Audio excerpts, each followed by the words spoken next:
Yeah, you just might. Now, we promised we'd deal with this today because we took calls from you about it yesterday.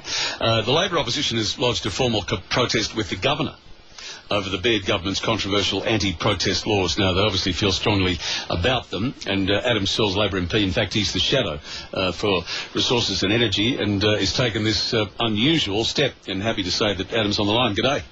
G'day, Tim. How's it going? Good, mate. A rare colonial mechanism, I'm told, to register your protest.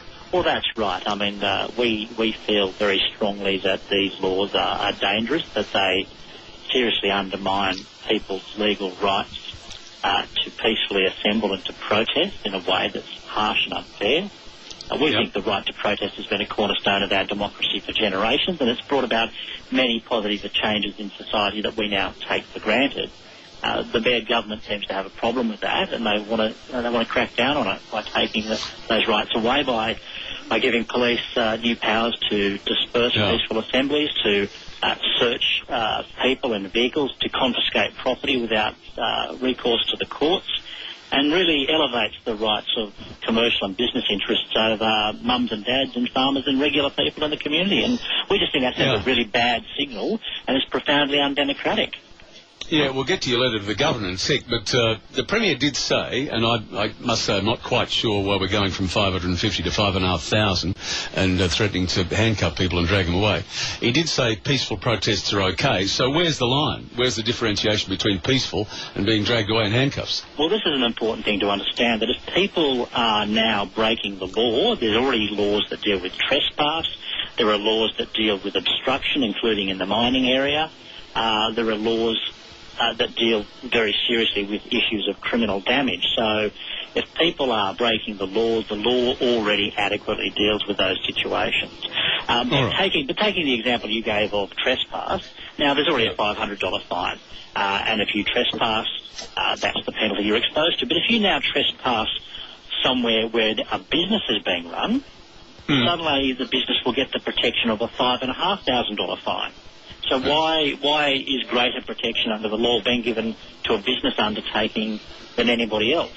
Yeah, and it's a very, very large leap in the fine. Look, and I'll try and get a response from the Premier. And tell me about your letter to the Governor. What have you said to him? Look, we've set out in 8 paragraphs why we think the law is unnecessary, is unfair and harsh, and is dangerous to our democracy. We don't expect the Governor to not sign the bill into law. Let's be very clear about that.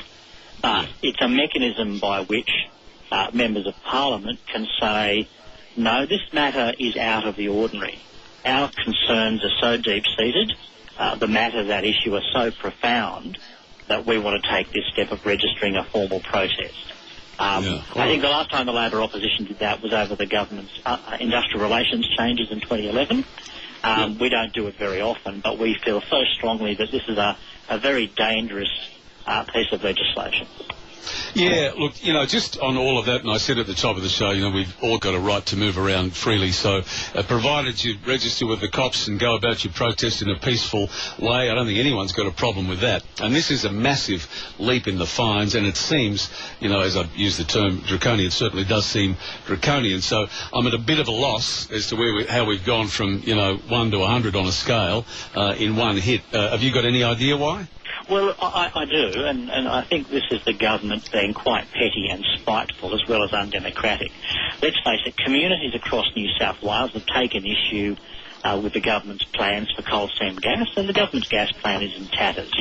Communities at Bentley, Pilliga and other places have said no, and a number of those projects have now been withdrawn by their proponents. The government doesn't like that. The extension of the criminal offence of interfering with a mine, extending those provisions now to coal seam gas, will potentially make criminal a whole range of actions and protests that people are now conducting, which are perfectly lawful. So the government wants to say, we're embarrassed about what you've done to us, so we're not going to let you do it again. And that's petty and spiteful. Okay. Thanks for your time, and I'll get back to the Premier and get a response from him. Good to talk to you. Thanks, mate. Anytime, Tim. Cheers. That's Labor MP Adam Searle. 8 minutes to 2.